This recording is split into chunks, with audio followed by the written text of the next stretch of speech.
Under the glowing lights of Las Vegas, a storm was brewing inside the T-Mobile Arena. Thousands filled the stands, waving flags, shouting names, waiting for two men to settle a rivalry written in blood and history. Tyson Fury, the Gypsy King, unbeaten and unpredictable, entered with his signature swagger, a mountain of confidence wrapped in a grin. Across from him, Deontay Wilder, the bronze bomber, was silent, eyes dark with vengeance. This wasn't just another fight. This was a chapter of redemption. Their first meeting had ended in controversy. Fury's miraculous rise from the canvas in round 12 still played in the minds of fans. Their second was destruction. Fury battering Wilder into submission, reclaiming his throne. Now, in this third and final encounter, the world demanded closure. The bell rang, echoing through the arena like a war drum.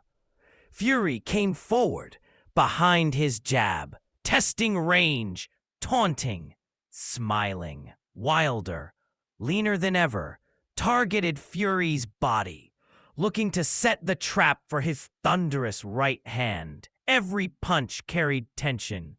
Every feint whispered of violence. The crowd roared with every exchange. They could feel it.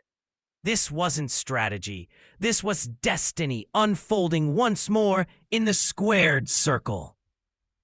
By the second round, the pace quickened.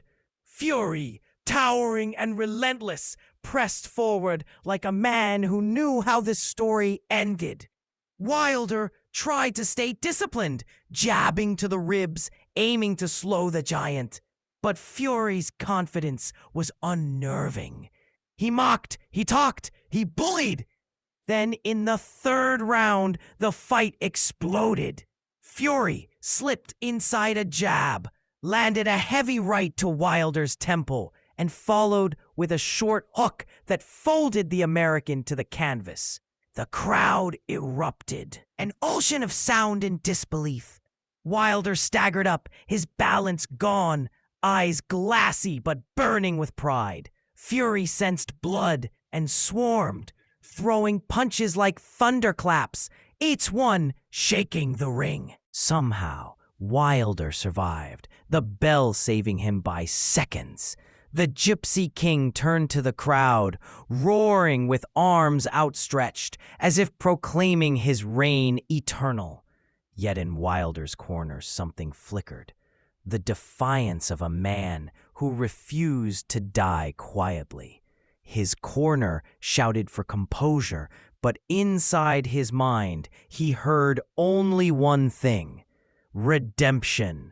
When the fourth round began, Wilder charged out like a storm unleashed. He threw a right hand from nowhere, and it landed flush. Fury fell.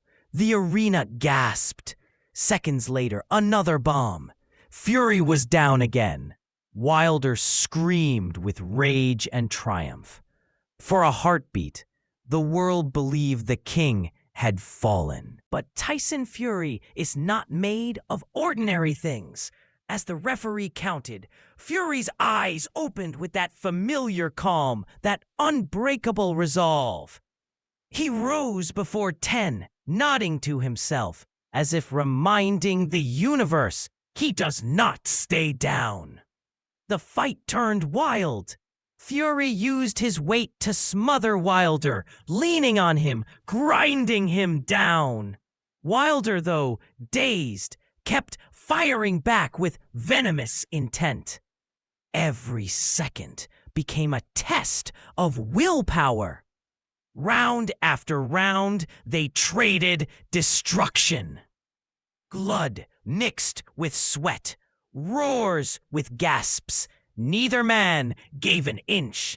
By the sixth, both were exhausted, yet neither stopped. Fury's jab found its rhythm again, punishing Wilder's swollen face, while Wilder's right hand remained his only salvation, a weapon of hope forged in fury. The crowd stood for nearly every exchange, knowing they were witnessing something greater than sport. It was survival. Fury's corner urged composure. Wilder's screamed courage. The Gypsy King grinned between rounds, but behind that grin was respect. Respect for a man who refused to fall, no matter the pain. They were no longer just fighters. They were gladiators trapped in a moment history would never forget. By round 9, Wilder was running on pure heart. His legs wobbled, his breathing ragged, but his eyes still burned with pride. Fury pressed forward like a relentless wave. His punches were heavier now, each one driving Wilder closer to the edge. Wilder's trainer shouted for defense, for survival, but Wilder answered only with fists. Every time Fury landed, Wilder answered with one of his own, defiant, desperate, glorious. The noise inside the arena was deafening. Fans screamed with every shot, unsure whether to cheer or pray. Fury leaned, clinched, whispered into Wilder's ear, "You're finished, lad." Wilder grunted through blood, "You'll have to kill me." That moment, two warriors, barely standing, yet refusing to surrender, became the soul of this trilogy. By round 10, Fury was in full control. He landed a brutal combination, forcing Wilder back to the ropes. Still, Wilder would not stay down. His body was beaten, but his spirit refused to break. Fury, for all his dominance, looked upon Wilder not as an enemy, but as a brother in battle. A man who had earned eternal respect through suffering.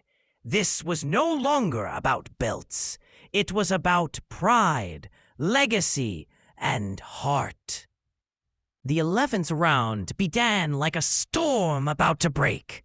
Fury sensed the end. Wilder, exhausted but fearless, tried to summon one last miracle. They net centering, Fury jabbing, Wilder swinging, both men drenched in defiance. Then it happened.